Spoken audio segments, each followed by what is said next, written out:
Welcome, brothers and sisters. Yung pong mga nasa likod, pwede po tayo dito sa harapan. Amen? Praise the Lord. Okay.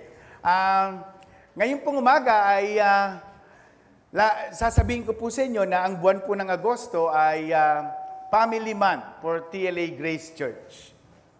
At sa mga buwan pong ito at panahon na ito ay atin pong tinatalakay ang mga pag-aaral patungkol sa pamilya. At last Sunday po ay atin pong pinag-usapan yung mga panganib na nakaambang sa ating mga tahanan. At atin pong ginamit ang aklat ni Ruth upang mag-aral ng salita ng Diyos nung nakaraang linggo. Now, ang aklat po ng Ruth ay isang paalala sa ating lahat na ang Diyos po ay tapat. Tulad po ng ating mga inaawit dito sa ating iglesia, kahit po tayo ay napakaraming pagkukulang, marami po tayong mga pagkakamaling nagagawa sa buhay. Sabi nga ni Ate Mil kanina, yung kanyang stubborn love, yung pag-ibig niya na hindi nagmamaliw sa atin, ay lagi po niyang pinadadama sa bawat isa sa atin yan dahil mahal niya po tayo. So ito po yung aklat ng Ruth. Kahit tayo po ay makasalanan, marami po tayong nagagawang pagkakamali sa buhay na ito, nakahanda po ang pagpapatawad, ang grasya, at ang Diyos po lagi pong sabi nga, nakaladlad daw po yung kanyang kamay upang tayo ay yakapin at muli po niya tayong tanggapin sa buhay na ito. Now, tulad na lamang po ng ating inaral nung nakaraang linggo, kung kayo po ay narito nung last Sunday, at if you are here for the first time, I hope ito po ay makuha ng bawat isa sa atin.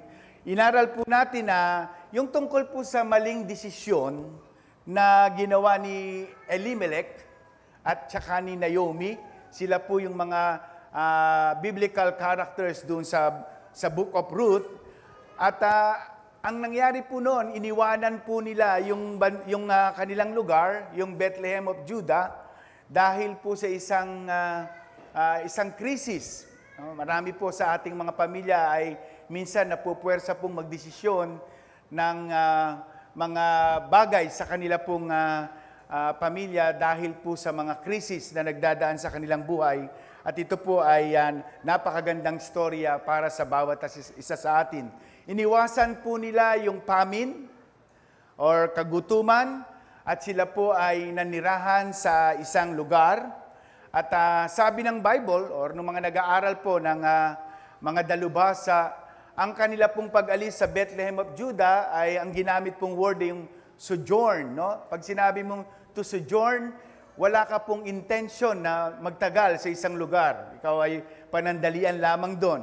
Ngunit umabot po ng 10 taon ang mag-asawang ito, ang pamilyang ito doon sa Moab, at dito po umikot ang ating mensahe nung nakaraang linggo. Okay. So, mga kapatid, hayaan niyo po akong magbigay ng maiksing komentary lamang or komento patungkol po dun sa word na famine or kagutuman na nangyari po sa Israel. Sapagkat ito po ay magandang paalala sa bawat isa sa atin, lalong-lalo po sa lahat ng pamilya na narito at saka sa mga pamilyang nanonood at sumusubaybay po sa ating live stream. May maganda po kasing aral at paalala sa ating lahat, no? Lalong-lalo po sa ating panahon ngayon, at marahil ito po ang dahilan kung bakit marami po sa ating pamilya ay nagdaraan po sa ganitong kalagayan. May mga kakulangan at nagdadaan po minsan sa episodes ng kagutuman. Alam niyo po dito sa ating bansa, mataas po yung rate ng poverty sa ating buhay. No? Now, let me tell you this, brothers and sisters. In the Bible, kapag tinignan niyo po, no, kung i-research po ninyo, if you look at the Bible dictionary, there are about 13 famines, 13 pong kagutuman ang nangyari, no, sa Biblia na nai-record. From the book of Genesis hanggang doon po sa book of Acts. 13 famines po. No? At nais ko po itong sabihin sa inyong lahat dahil ito po ay mahalaga na makuha natin sa umagang ito. Sa ito.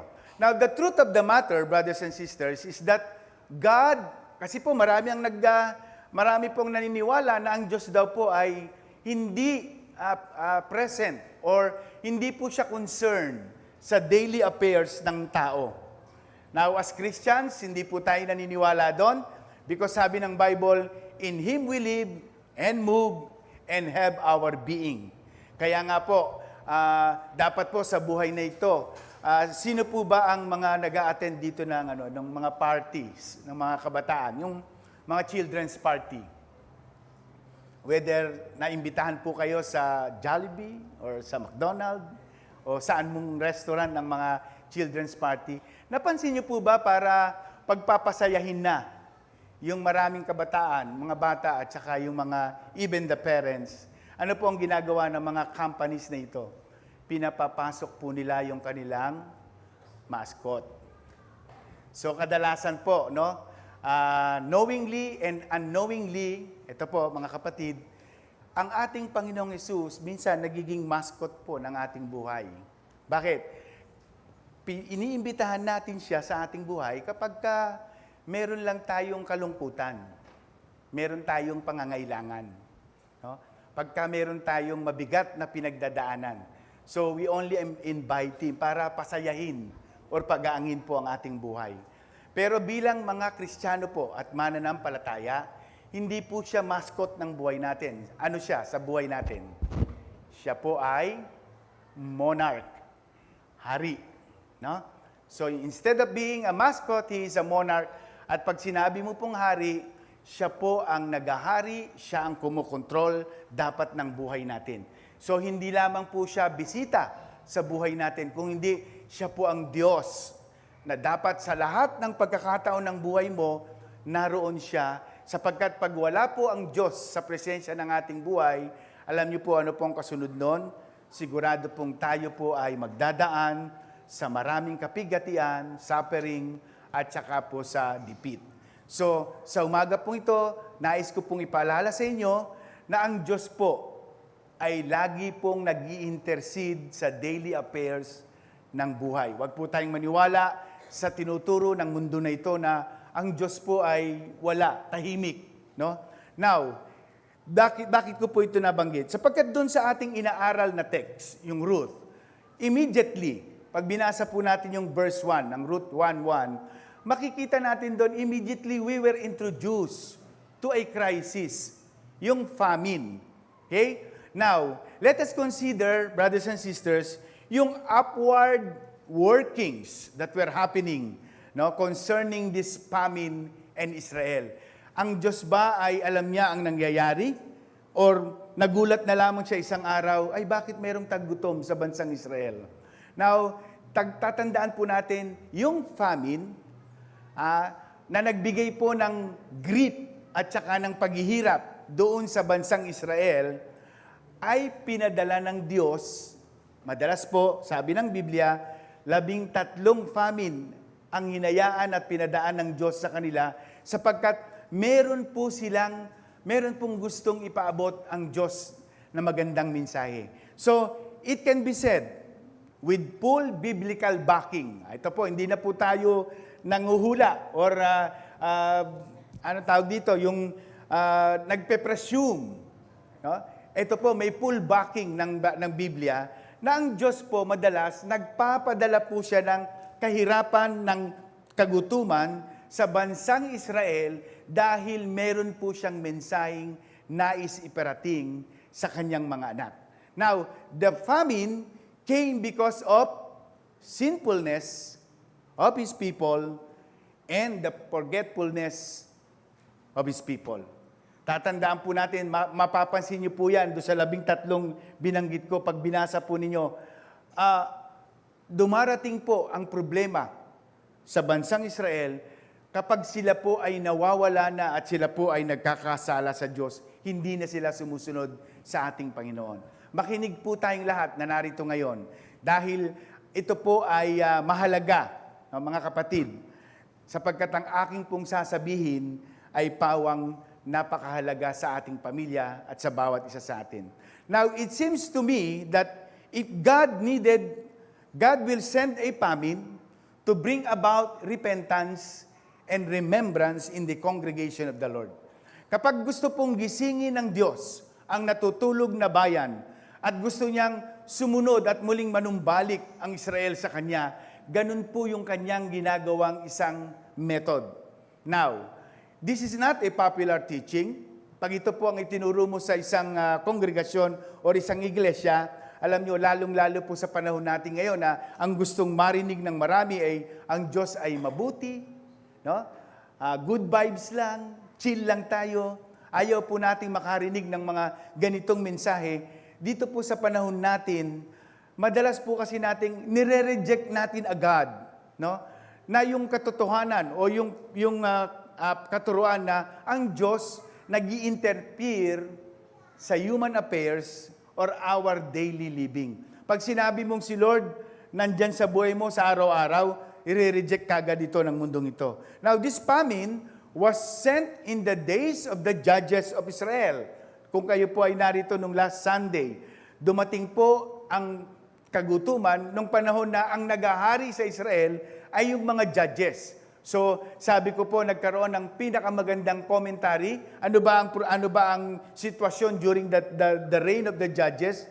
When everything, lahat po sila, ginagawa nila kung ano ang tama sa kanilang paningin. Ang ibig sabihin, kanya-kanya po silang buhay. Sa tingin ko, ito ang tama. Kahit anong gagawin nila sa kanilang paningin, ito po ay tama. Now, they have abandoned justice and they have forsaken godliness. Kaya God declared that He would send grief and famine when His people choose to abandon Him. So, maaari po na sa ating buhay, mga kapatid, no? Ito po ay isang commentary. Baka po kaya tayo ay nagdadaan sa isang mabigat na problema ng buhay. Maybe there is sin in our lives or we are living in disobedience to God. No?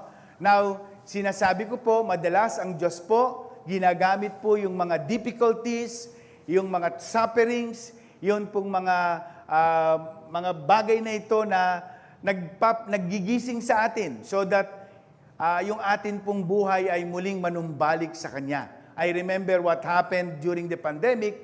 Alam naman po ninyong lahat ito.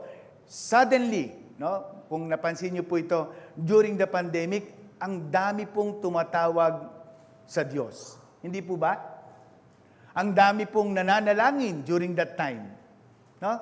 Before the pandemic, wala po. Kaya minsan, yung pong mga ganitong pangyayari ay inaalaw ng Diyos or pinadadala niya sa atin sapagkat nais niya tayong gisingin, nais niyang magbigay ng aral sa ating mga buhay.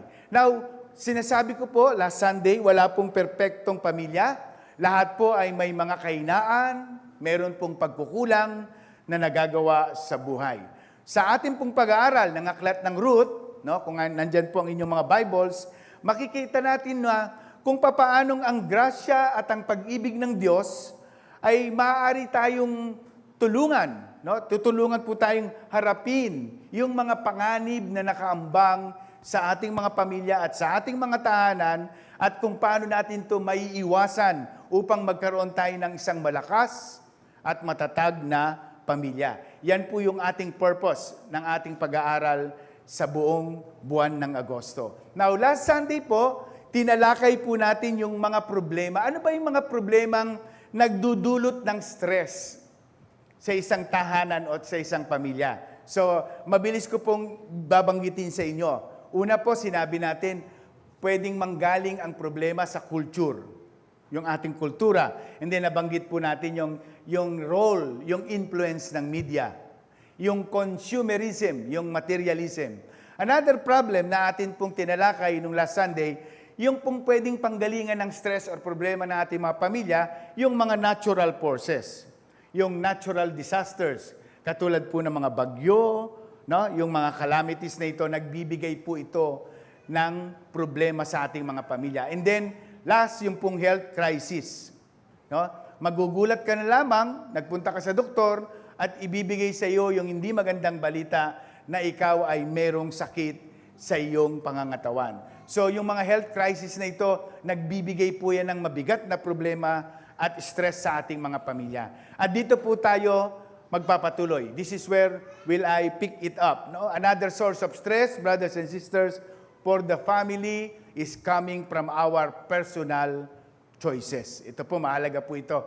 Pag sinabing personal choices, yung ating mga desisyon na ginagawa. Now, if you will read the book of Ruth, kung kayo po ay may Bible, sa chapter 1, verse 1 ay sabi ganito, in the days when the judges ruled, there was a famine in the land, and a man of Bethlehem in Judah went to sojourn in the country of Moab, he and his wife and his 2 sons. Now, kapag nabasa niyo po yan, without going into the historical context ng aklat na ito at saka yung kasaysayan ng Israel, parang sasabihin mo, ano naman yun, bumiyahe lang naman sila. No? So, dito po, napakaganda ng sinabi ni Matthew Henry sa kanya pong commentary. If you are reading his commentary, maganda po. Ang sabi niya ay ito, yun daw pong ginawa ni Elimelech at saka ni Naomi, yung pong umalis sa Judah, tapos lumipat sila sa Moab, it is an evidence of discontentment, distrust, and unstable spirit to be wary of the place in which God had set us. I'll stop there. Minsan po ba naaalala ninyo na pag ikaw ay nilagay ng Diyos sa isang lugar or sa isang trabaho, tapos ikaw ay naka-experience ka ng uneasiness or inconvenience, hindi ba't immediately gusto mong umalis sa lugar na yon? Yun po yung mga natural nating response. Ayoko na dito. Pero hindi mo naisip na ang Diyos ang naglagay sa iyo doon. So, kapag ikaw ay nilagay ng Diyos sa isang lugar na yan, sa isang profesyon, sa isang employment or negosyo, tapos nakaranas ka lamang ng hindi naman masyadong mabigat na problema, sasabihin mo, aalis na ako dito. Now, isa po ito sa dahilan kung bakit ang inyo pong lingkod ay nagtagal sa iisang kumpanya lamang. I don't say yung mga palipat-lipat ay may problema. Ako po kasi, sinasabi ko lagi, every time makakaranas ako ng problema at saka uneasiness or inconvenience in my work, lagi ko pong sinasabi ganito, Lord, bago ako magdesisyon na mag-resign o lumipat, lagi mong ipaalala sa akin, ikaw ang naglagay sa akin dito. At dahil nilagay mo ako dito, meron kang purpose.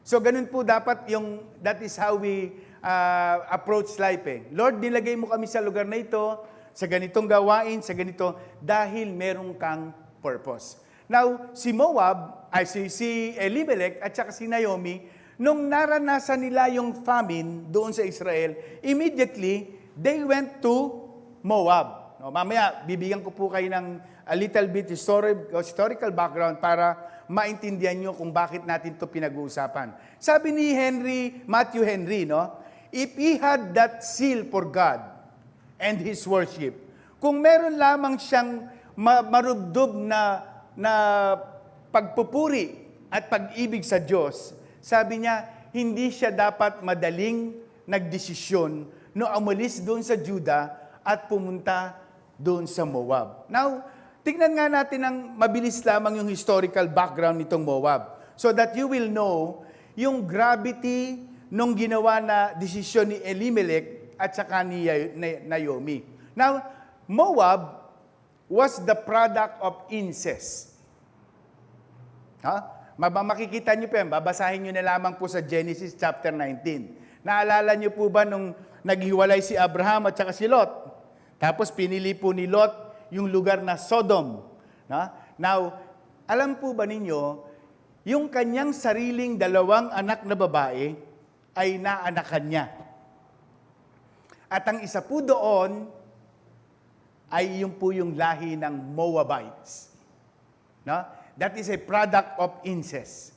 Now, it was only when Moab seduced Israel to idolatry and impurity, tapos hinayar nila si Balaam para i-curse sila, doon po, sabi ng Diyos, in-exclude sila sa kongregasyon, ang sabi po sa Deuteronomy 23 ay ito, an Ammonite or Moabite, yun po yung dalawang naging anak ni Lot sa kanyang mga anak na babae, an Ammonite or Moabite shall not enter into the congregation of the Lord even into their 10th generation. Tingnan niyo po yung sinabi ng Diyos.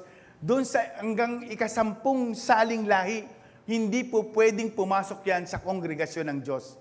They will not enter the congregation of the Lord forever. Now, sometimes, brothers and sisters, people, they make unwise decisions.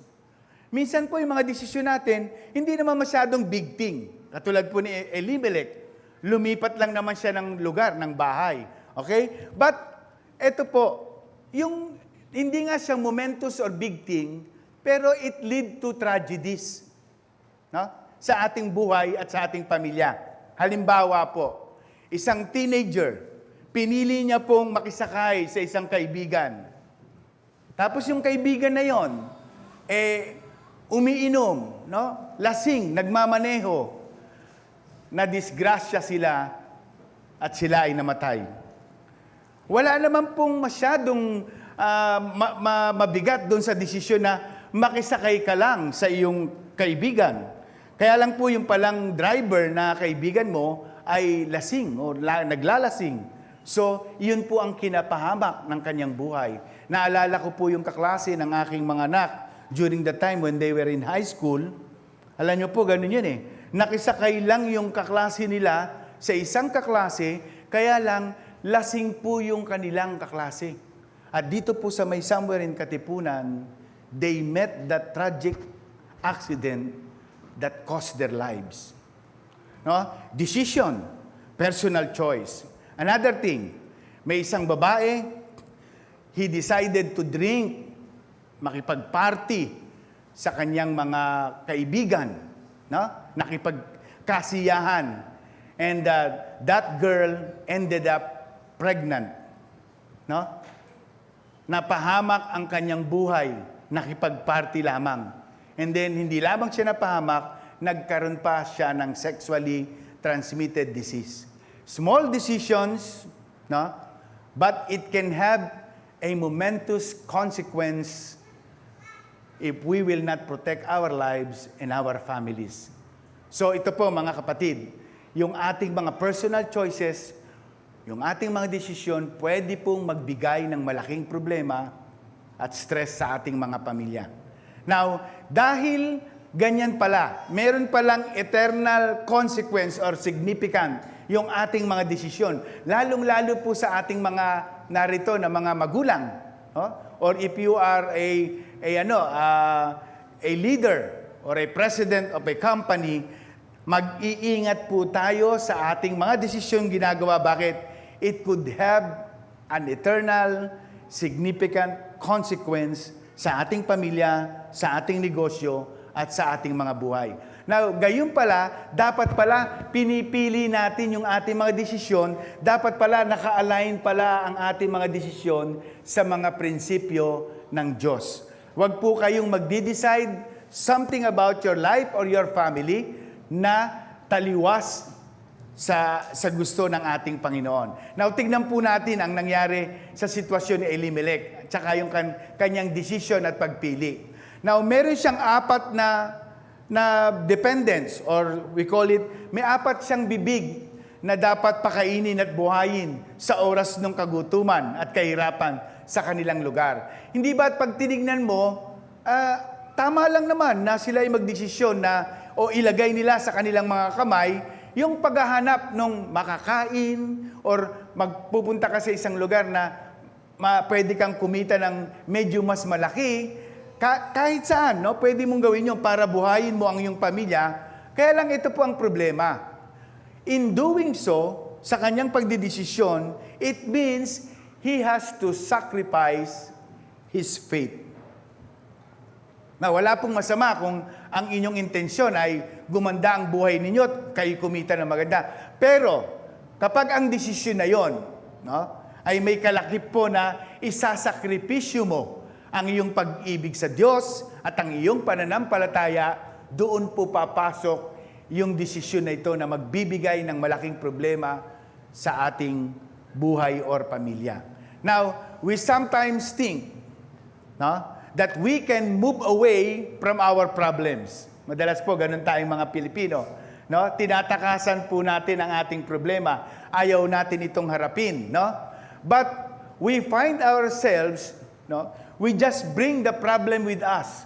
Kaya nga po, katulad ni Elimelech, tumakas po sila sa Judah dahil mayroong pagtagutom, iniwasan nila yung problemang yon. Hindi nila alam, paglipat nila sa Moab, dala-dala lang naman nila yung problema. Dala-dala po nila. The same problem continues but in a different place. Akala po nila, pagdating nila sa Moab, mas magiging maganda ang kanilang buhay at kalagayan. Let it be noted, dear brothers and sisters, it is better to go through the famine with God rather than to leave the famine without God. Ulitin ko po, mas maganda na dumaan po tayo sa kahirapan at tagutom kasama natin ang Diyos, kaysa naman iniwasan natin yung tagutom at saka yung kahirapan, wala naman ang Diyos sa ating mga buhay. Ito po yung lesson na ibinibigay sa atin nung kwento nung dito sa Book of Ruth. Kaya nga pag titignan mo, pagbabasahin mo, wala namang problema dito Pero malaki po ang problema noon, So, yung action ni Elimelech, it displayed faithlessness. Walang pananampalataya sa Diyos. Si Elimelech po displayed a great lack of faith in moving his family from Bethlehem to Moab. Now, the Bible declares that we are to walk by faith. Hindi po ba? Sabi ng Biblia, lalakad daw po ang isang mananampalataya sa pamamagitan ng kanyang pananampalataya and not by sight. Hindi po sa nakikita natin, hindi po sa ating nararamdaman. In walking by sight, ito po, we fail to recognize the unseen hand of God in our circumstances. Katulad po ng nangyari kay Elimelech at saka kay Naomi. Lumakad po sila, ang tinitingnan nila yung circumstances, mayroong tagutom. Tinalikuran nila yung pangako ng Diyos na hindi sila pababayaan, yung kanilang pananampalataya. So ang nangyari po ngayon, hindi nila napansin, hindi nila naramdaman the unseen hand of God in their circumstances. Now, si Elimelech po ay isang tatay. Kung kayo po ay isang tatay at kayo ay padre di pamilya, marahil po nakapil siya ng tremendous amount of pressure to secure the means to take care of his family. Kahit sino po sigurong tatay ang narito, pag nakapil kayo ng pressure na ganon, kayo po ay gagawa ng isang desisyon. Pero mag-iingat po tayo bilang isang pamilya sapagkat kapag ang desisyong ginawa natin ay hindi po naka-align sa principle ng Biblia, pwede po tayong mapahamak. Listen, why am I telling you this? The distance from Bethlehem to Moab was only 50 miles. Pwede ngang i-travel yun ng ilang araw. Babiyahe ka, ilang araw lang. Yun lang po ang layo ng Bethlehem sa Moab. But, it was million miles away from God's plan sa kanilang buhay. Lapit lang, pero napakalayo sa kagustuhan ng Diyos at plano ng Diyos sa kanilang buhay. Para kay Elimelech, yung pong kanyang pag-alis doon sa lugar na yon, iniiwan niya yung kanyang inheritance doon sa land of promise. At siya po'y pumupunta sa lugar na kung saan ang sabi ng Diyos, huwag kayong pupunta dyan. Pinagbawal ng Diyos na sila po ay, lalong-lalo pa, ito yung pinakamabigat, yung kanilang dalawang anak, pagdating doon, nag-asawa pa. Nang hindi nila kalahi. Nung during that time, talagang yun po ay pinagbabawal ng Diyos. So, it was an equivalent of moral backsliding. Ito pong one poor decision na ito had a great impact on his family. Pinagsama-sama mo man lahat. Pero minsan po meron tayong mga ganong desisyon sa buhay natin, hindi natin nakikita. Kaya nga, we call this the hidden dangers that face or threatens our home. Mag-iingat po tayo, hindi subtle kasi, hindi mo napapansin eh. No, hindi siya obvious. Pero yung desisyon mo na yon, pwede pong mapahamak ang pamilya mo at saka yung mga generations to come. Merong malaking consequence. So ano ba ang nangyari po kay Elimelech at kay Naomi? Unang-una, they disobeyed a direct command of God. Si Malon, yung kanilang anak, at saka si Chilion, lumaki po sa lugar na yon, and they took wives among the Moabite women. Si Orpha, alam natin yon, at saka si Ruth.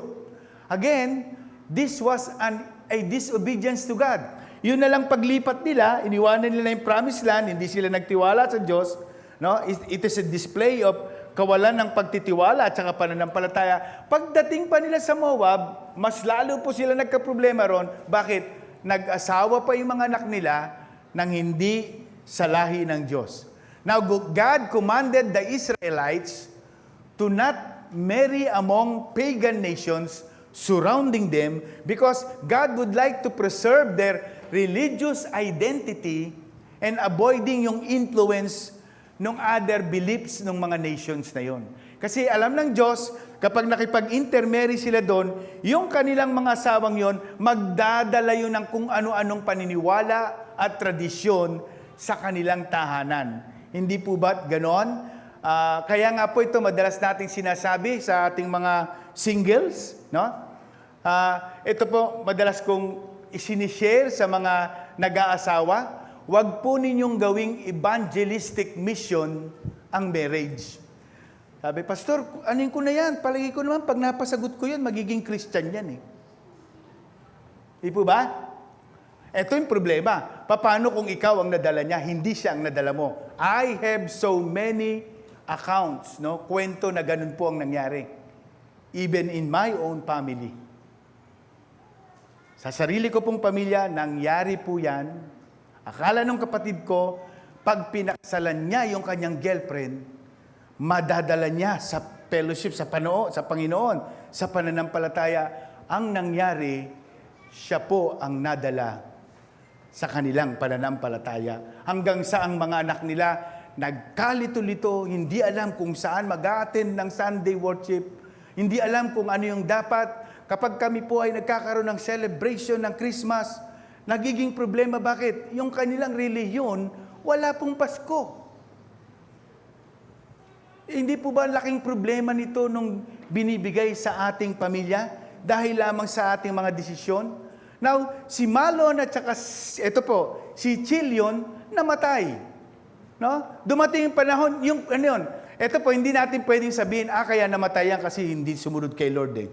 Mahirap naman po tayo maghusga ng gano'n, no? Dahil wala po tayong, hindi natin alam if that was a direct judgment from God. Maaari po kasing, biro mo, ayan, kasi nag-asawa, tapos pumunta dyan, yan, namatay tuloy, no? Hindi po tayo gano'n. Hindi po natin pwedeng sabihin yon because wala po tayong ano dyan, no? Now, imagine po ninyo, during the Old Testament, kapag ang isang babae po, pag ikaw ay widow, tas wala kang anak, ikaw na yung pinaka-kawawa na titingnan. Bakit? Kaya nga po meron silang kinsmen na tinatawag. Kailangan merong mag-redeem. Wala kang kapangapangalan.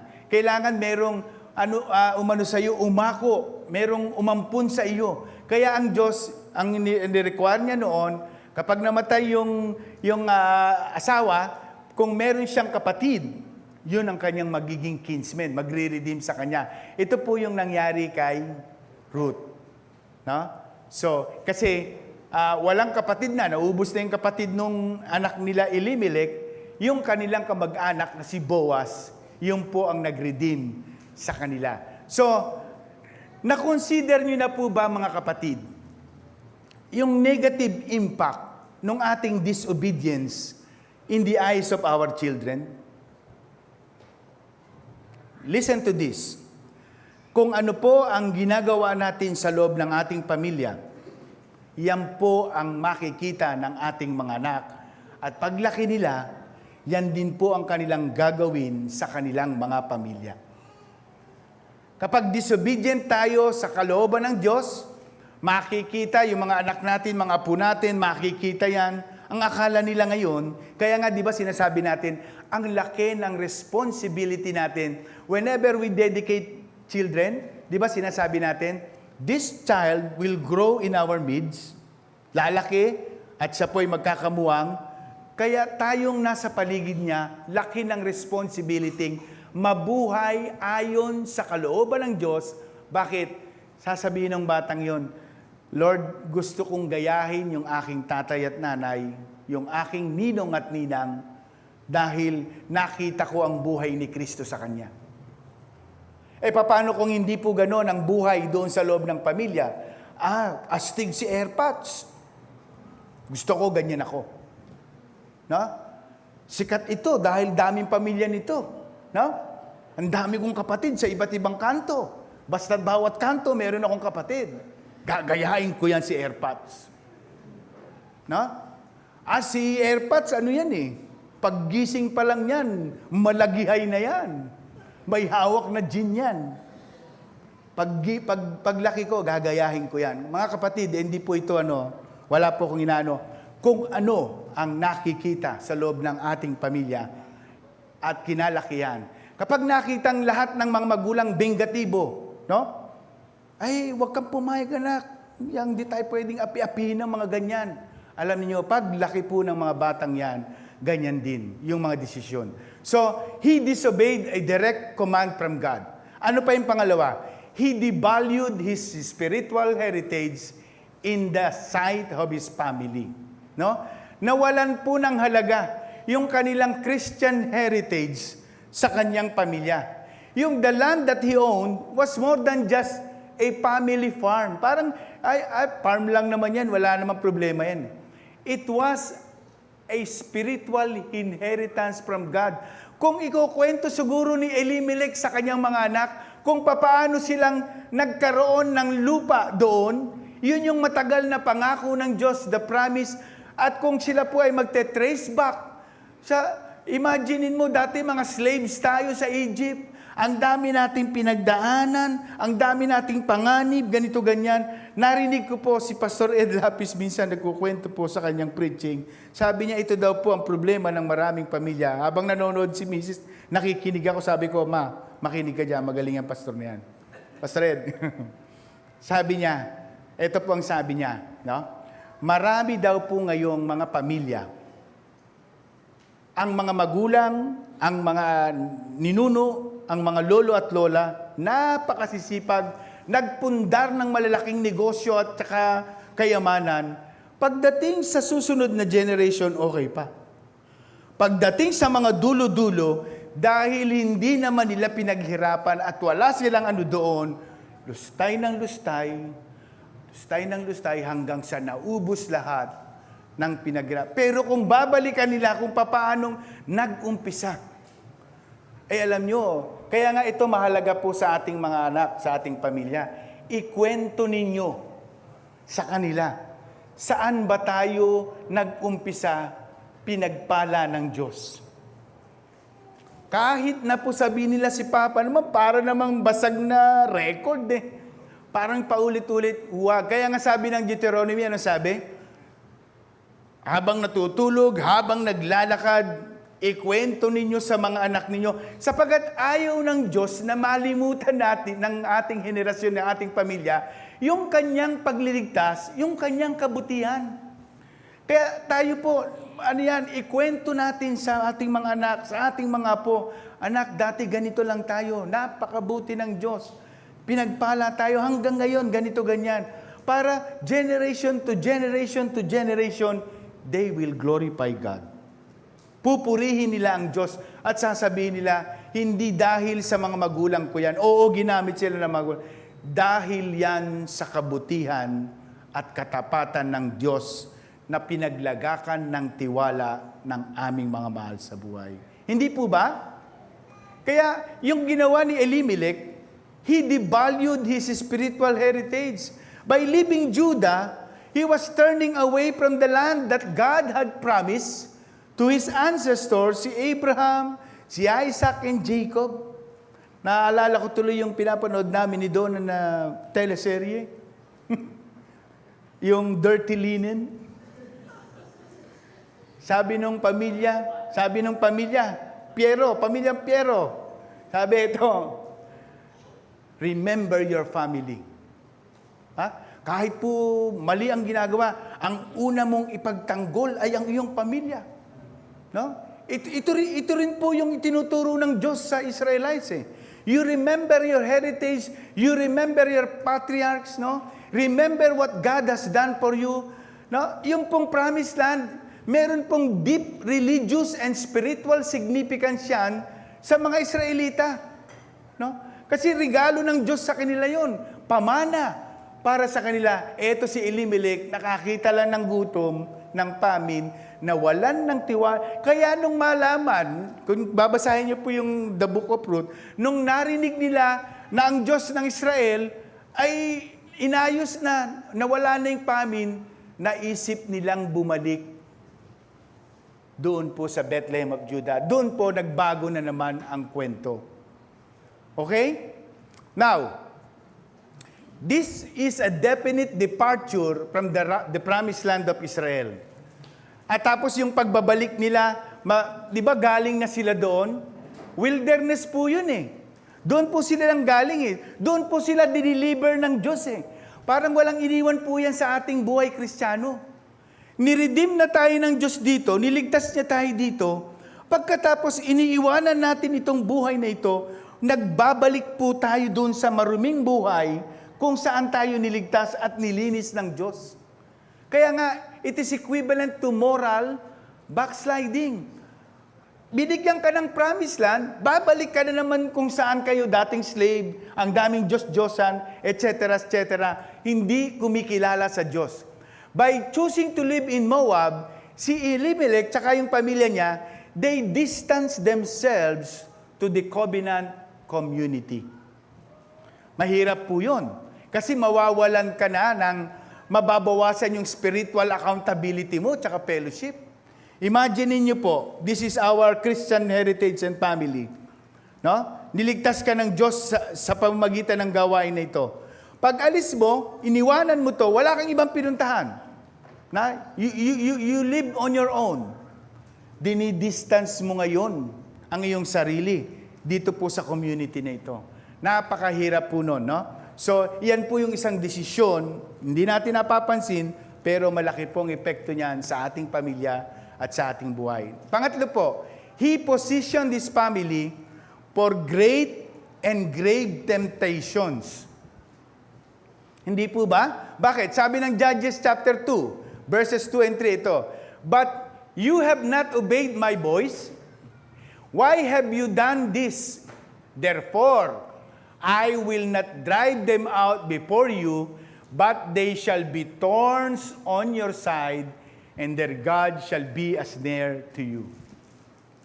Ang hirap po niyan kapag pinabayaan tayo ng Diyos na magdaan sa ganyang problema. One of the consequences of disobedience, yung threat ng thorns and snares. Yan po yung, yan yung mga consequence po niyan, doon sa pagan culture.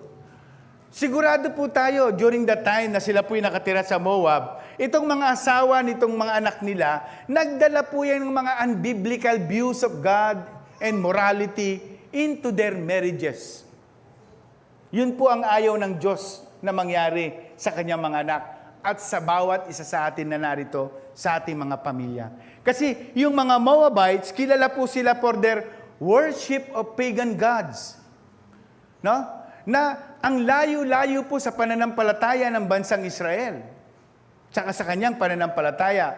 By going to live among the Moabites, si Elimelech po, in-expose niya yung kanyang pamilya, nilagay niya sa kapahamakan. Dahil natempt silang iwanan yung kanilang pananampalataya, the God of Israel. Ano po ang lesson na pwede nating i-apply bilang pamilya today? God's command, brothers and sisters, should be obeyed without compromise. Wala pong compromise. Pastor, tumayo lang naman doon ako, nanood lang naman ako ng prosesyon. Hindi naman ako hindi naman ako nakisama. Pero alam nyo, the longer you stay there, the longer your disobedience at saka yung mga susunod pa ang malaking problema. Sometimes we are tempted like that Umattend lang naman ako doon, wala naman akong ginawa Totoo. Pero habang nagtatagal ka doon, anong sabi ng Psalm? Yung progression, una, nakikinood ka lang. Susunod, nakikitawa ka na. Susunod, habang tumatagal, kasama mo na sila. That's the danger. That's the danger. Example po, in-invite ang pamilya nyo into a social event kung saan ang activities, mga conversations, yung mga ginagawa, they contradict values of faith. Ito po, ini-encourage po tayo, Let us gracefully decline any involvement that conflicts with their beliefs. Kasi dangerous. I-expose mo ang pamilya mo. Second, disobedience has consequences. Tatandaan po natin lagi yun. Ito po, by the authority of the Word of God and the power of God's Holy Spirit, I declare behind this pulpit, for those people who will live in obedience to God, they will succeed. They will experience the victory of God. Amen? Kasi, pag disobedient tayo sa Diyos, ay alam na natin kung ano magiging nun. Magiging kinahinatnan. Okay? Kaya nga, pagka nineglect natin bilang pamilya, the priority of spending quality time together or teaching our children moral values, biblical principles, pag humarap po sila sa mga challenges, tapos sila po ay nagkaroon na ng sariling pamilya, tatandaan nyo po, baka hindi nila kayang daanan yan or hindi po nila kayang malagpasan. Kaya kung gusto nyo po ng lasting legacy, ito po, madalas ko po itong nababasa Kailan ba naging sagot sa problema ng tao o ng isang pamilya ang kayamanan at saka ang pera? Never. Hindi po naging sagot. Kaya po yung mga magulang na ibibigay ang kanilang lahat ng panahon at oras sa paggugol ng yaman, tapos kakalimutan nila yung spiritual growth at saka life ng kanilang pamilya. Alam nyo, yayaman ka nga, pero masisira, tatandaan mo, lalo pag wala ka na. Yung pamilya mo, hindi alam kung paano, hindi nakilala ang Diyos. Pagka yan ay humarap sa problema ng temptasyon, lalo pa ngayon, napakabigat po ng problema ng pinagdadaanan ng generation natin ngayon. Hindi po ito naranasan ng mga generation ng ating mga magulang at mga lolo-lolo't lola noon. Mas mabigat po ang daranasing generation ng mga susunod na henerasyon. Kaya gusto nating makita natin ito. Gusto nating maging malakas ang ating mga pamilya. Our decisions can impact future generations. Yung decision mo ngayon, hindi mo alam magiging magkakaroon na it's either a positive or a negative effect on your family. Wala ka na dito pero ano pa yan? Tingnan niyo po si Adan at si Eva. Nagdesisyon silang suwayin ng Diyos. Ano po ang nangyari sa atin? Lahat ng lahi na manggagaling sa Kanya, tingnan niyo po, hindi ba we reap the eternal consequences of it? Mabuti na lang, sabi ng John 3:16, binasa ni Ate Mil kanina, for God so loved the world. Mahal ng Diyos ang mundong ito, kaya ibinigay ang tagapagligtas. Papaano kung walang ganun? Lahat po tayo mapapahamak. If the parents and the grandparents, they struggle with unresolved emotional issues. Kunyari sa isang pamilya, alam niyo po yung mga pamilya na nag-aaway-away? Marami pong ganung pamilya Yung malalayo na pero talagang magkakaaway pa. Alam niyo, kapag yung mga yung toxic na relationship patterns na ganon, magkikreate po yan ng environment sa ating mga anak. Kaya nga po, believe po ako sa aking asawa sapagkat yung kanya pong ibinibigay na influence sa akin at sa aming mga anak at mga apo ay napakaganda po. So godly and ang value niya po, hindi po makakalimutan ng lahat sa amin. No? Mapagpatawad, mapag-unawa, sobrang tumulong. Ganito, ganyan. Kaya, no wonder, paglaki po ng mga anak namin, ba't ganito to? Kasi nakita sa magulang .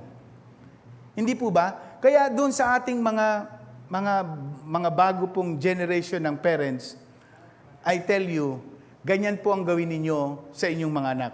Ipakita ninyo yung kabutihan ng Diyos, yung kanyang kapangyarihan. We are not perfect. May pagkakamali tayo. Marami tayong ganun. Pero kapag tayo po, we strive to live godliness and righteousness, I tell you, your families will be blessed. Though well-intended, no?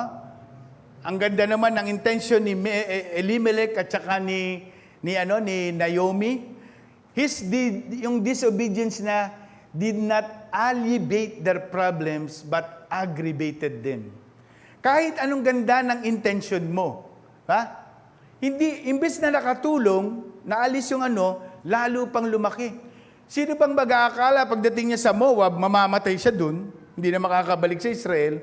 Tapos hindi lang si Naomi ang naging widow, pati yung mga manugang. Kasi yung dalawang lalaking anak, namatay din doon. Kaya nga sabi ni Naomi kay Ruth, yung isa mong sister-in-law, nagdesisyon na siyang maiwan dito. Stay with this.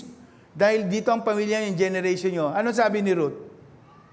Where you go, I will go. Grabe po ang kanyang Alam niyo po bang si Ruth, pag tinignan niyo yung genealogy ni Jesus Christ, siya po ang isa sa ancestor ng ating Panginoong Hesus. Tingnan niyo po ang kabutihan ng Diyos, no?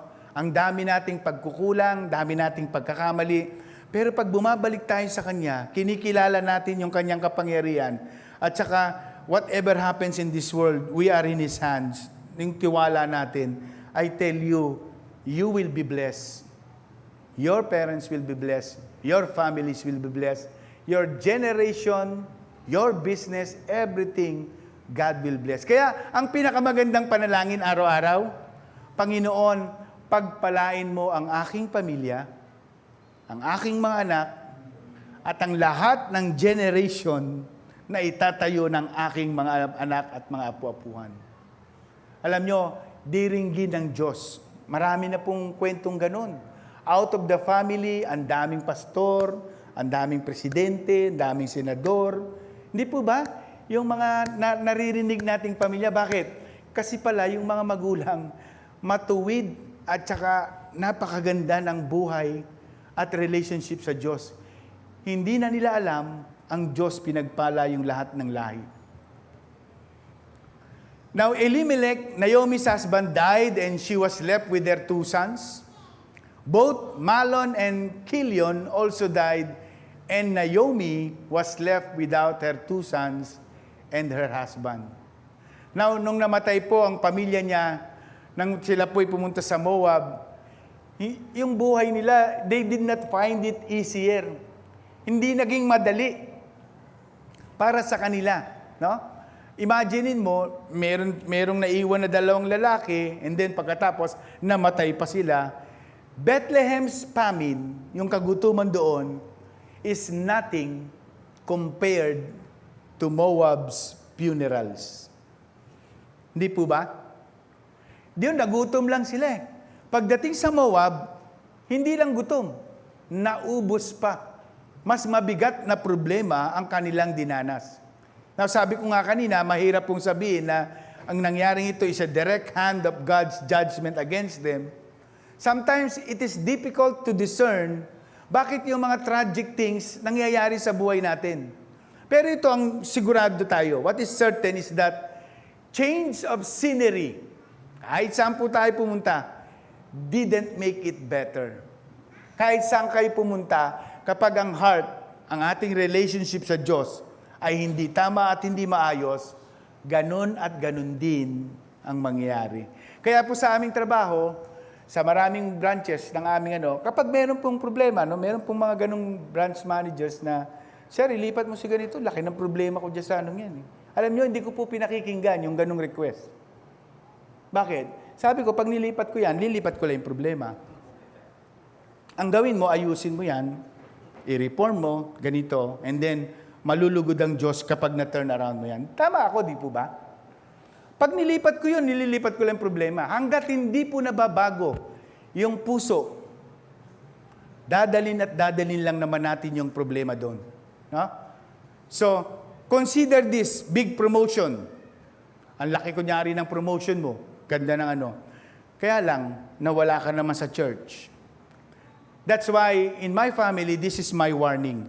In our business, sa lahat ng ginagawa natin, tatandaan ninyo, huwag ninyong aalisin, kakalimutan ng Diyos sa inyong mga buhay.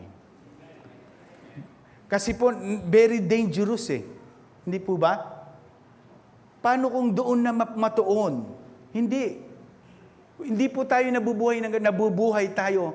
And all of these things will be added unto you. Yung pong sikretong yon, hindi po madalas makita ng maraming pamilya. You have an advantage. Why? Because you know the Word of God. Alam mo, kilala mo kung sino ang Diyos na iyong pinaglagakan ng iyong tiwala. Next, ano yung premise na magtetest sa home? Behind the choices of Elimelech, meron po silang pag-aakala or paniniwala na ito po ay malaki ang naging impact sa maraming pamilya, hindi lang sa Pilipinas, kundi sa buong mundo. Ano po yung sinasabi ko? That you can leave God out of the home and still have it all. Tatandaan po natin itong danger na ito. Pwede nyo po yung isulat, tandaan nyo po yan. No? Pwedeng wala si Lord sa buhay mo, sa pamilya mo, sa negosyo mo, whatever you are doing in this life, and still you have it all. That is the great illusion in life. Alam nyo, we apply this premise in many, many ways. Yung total disregard of God. Itong mundong ito, sinasuggest, we are getting along just fine without God. Ito po yung sinasabi ng Ruth tsaka ng Judges That is why this lost world, ang view niya sa Diyos, ay ganoon. Some are convinced that their home is better off if God is out of their lives. Nakakatakot po yung ganun. No? Bagamat, hindi po explicit dito sa ating text na yung desisyon ni Elimelech is driven by that desire to leave God out of the home. Hindi naman siguro po yung ganun ang kanyang intensyon, pero it can be interpreted and assumed that one can find security and prosperity in a land without relying on God's guidance and decision. Pwede kang mabuhay, magtagumpay sa mundong ito nang wala ang Diyos sa iyong buhay at wala siya sa iyong mga desisyon. Parang practical yung decision pero pag tinignan mo, ang laki po ng naging impact sa kanilang buhay. Paano pa natin dinadala itong ganitong premise? You limit your commitment to God. Nililimitahan mo yung commitment mo sa Diyos. Yung desisyon ni Elimelech to leave Judah and go to Moab, it signifies a departure, pag-alis sa commitment sa Israelites community at saka sa pananambahan sa Diyos ng Israel. Bakit? Yung lilipatan niya, walang Diyos ng Israel doon That is a picture of the world. Kaya nga, binigyan ko kayo ng historical background. Saan ba nag-umpisa yung Moab? Nag-umpisa yan sa incest. Hindi po ba? Now, some confess to know God. Marami pong ganun Ay, kilala namin si Lord. Ganito. Yet, they have to admit, we possess faith, but we do not practice it. Nananampalataya, pero hindi nila pinapractice sa buhay nila. Ito po ang nangyari kay Elimelech. Naniniwala siyang he is a citizen of the kingdom of God, na siya ay nasa lahi ni Abraham, no? Kaya lang anong ginawa niya? Nandun na siya sa city of God, pumunta pa siya doon sa province of sin. No? Nagpunta pa siya sa Moab. Like him, many simply have more important commitments than their relationship with God. No? Mas marami pa silang priority sa buhay, marami silang pangarap, marami po silang commitment sa buhay na ito rather than have a strong relationship with God. Now, yung mga commitment na yon, pwede po kasing ito yan. Ubusin mo ang oras mo sa pagtatrabaho. Overtime ka ng overtime. Hindi ka magsisimba sa Sunday. Bakit? Kasi kailangan mo magtrabaho eh. Kailangan mo mag-overtime. And then you neglect church. And you give your family the finer things of life. Kaya ito po madalas kong sinasabi sa aking may bahay, hindi lang tayo, pati mga kasama natin sa bahay, huwag mong pagtrabahuhin, huwag mong bigyan ng responsibility paglinggo. Bakit? Inaalisan natin sila ng karapatan at ng panahon na magpuri at sumamba sa ating Diyos. Tatandaan po natin, ang pinaka-importante sa buhay na ito ay tayo po ay, hindi lang po tayo pagpalain ng Diyos, kung hindi maging pagpapala tayo. Gamitin tayo ng Diyos bilang pagpapala.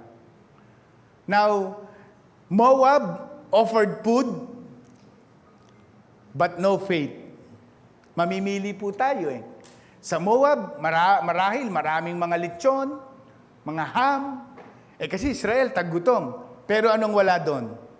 Walang pananampalataya. Moab offered gods, daming ibang mga Diyos-Diyosan, but no real God. The lack of real faith was to be very costly sa pamilyang ito, kay Elimelech at saka kay Naomi. In walking by flesh, makukuha natin kung ano ang binibigay ng flesh. Now, wala pong masama, mga kapatid, don't get me wrong, to have physical security in life, financial stability, and personal achievement. Yan po ang gusto ng Diyos.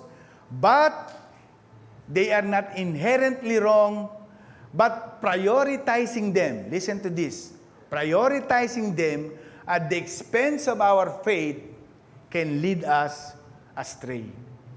Dapat po talaga yung ating pananampalataya ang paramount sa atin. Kaya nga, seek ye first the kingdom of God. Yan ang laging tinuturo ng Diyos sa bansang Israel. Ano pa ba ang pwedeng ginagawa? Kino-compartmentalize natin si Lord. Nilalagay po natin sa kahon. Yung mga choices natin sometimes, parang nilalagay natin, Lord, limited ka lang, di mo to kaya, diyan ka lang. No? Minsan po, meron tayong mga ganong desisyon sa buhay. No? Yan po yan. Parents are sometimes guilty of this. Tayo pong mga magulang, okay? Now, last, the promises that will bless the home. Yan.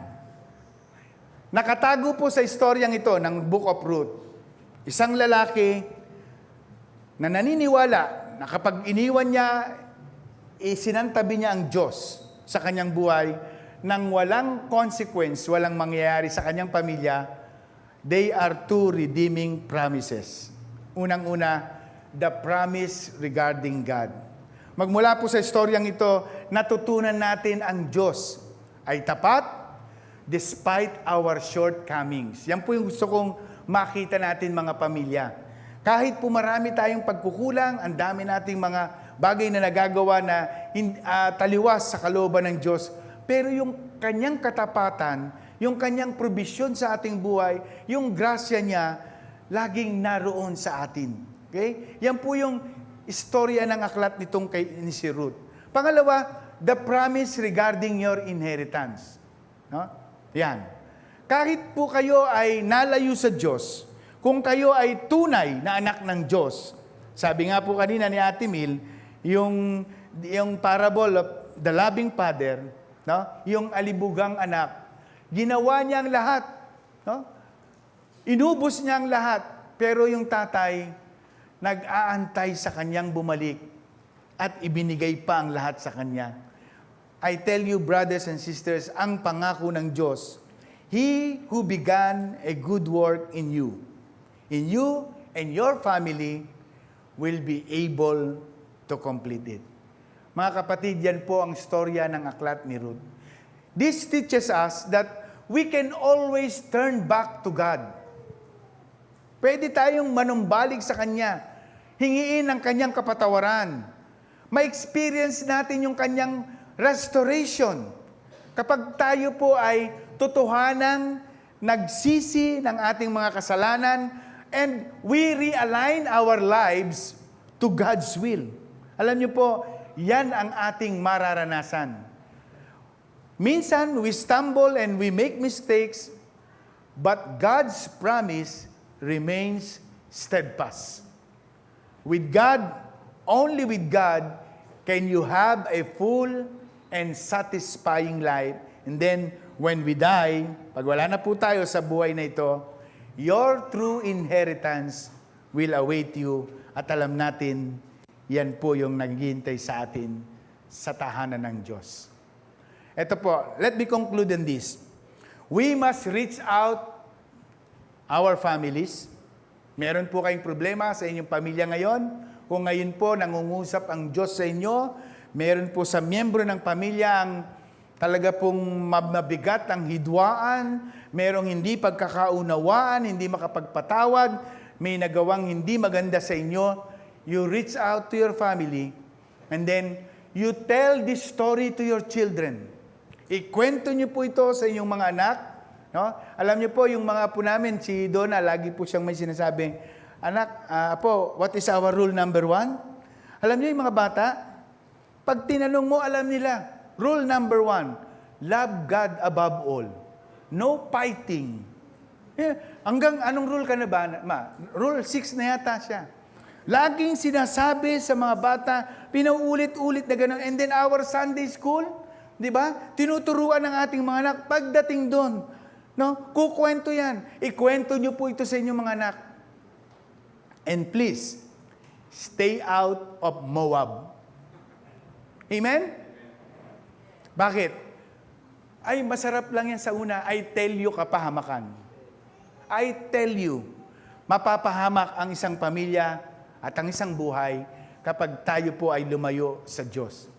Christian mom and dad must avoid Moab with every ounce of resistance that we can master. Mahirap po yun eh. Tayong mga magulang, lumayo po tayo sa ganitong problema. We have the responsibility to teach our children about God's ways, about God's love, about His commandments. Ikwento nyo po yan. And then, we model in our families, in our homes, let us model a life of integrity, a love in our own actions, so that we could provide powerful examples for our children to follow. Tsaka yun po mga generations. Guardiyahan po natin ang ating mga pamilya against worldly pressures. Guardiyahan po natin, ipag-pray natin. No? Magagawa po natin yan. Dahil yung environment ng pamilya natin, dapat lagi po tayong in control. Huwag po yung parenting by, wala po kayo doon. Mahirap po yun. No? Kailangan hands-on. Kaya nga madalas ko sinasabi po sa aking pamilya, anak, hindi ako magsasawang sasabihin sa inyo ito. Kahit magalit kayo. Kailangang marinig niyo ito lagi sa akin. Bakit? Kasi by doing that, I know they are being educated and warned na sasabihan po sila. Again, I say, I am not standing before you that I am perfect, my family is perfect, lahat po tayo may kainan at pagkakamali, but let us strive to live righteously and godly for God. Let us cultivate, brothers and sisters, a habit of regular worship. Huwag niyo pong kakalimutan. Hanggat maaari, kung wala naman pong napaka-importante, hindi naman po kailangan ng presensya niyo sa ano na yon. Dito po tayo pag Sunday. No? Mag-worship po tayo. Mag-aral tayo ng salita ng Diyos. Let's have a habit of regular worship, a habit of prayer. Paggising po ninyo, ang automatic, ang default na ninyo, Lord, salamat po sa araw na ito. Lord, pagpalain mo po ang araw na ito para sa akin, sa aking pamilya. Yung 24 hours na ibibigay mo sa akin, Lord, you bless the work of our hand. Ilayo mo kami sa anumang ganito, everything. Magpe-pray po tayo lagi. And you study the scripture as a family. Alam niyo po, that will help foster spiritual growth and unity. Pag ginawa po natin ang lahat ng yan, mga kapatid, ang ating pamilya lalakas at magiging pagpapala sa harapan ng Diyos. Amen? Palakpakan po natin ang Panginoon.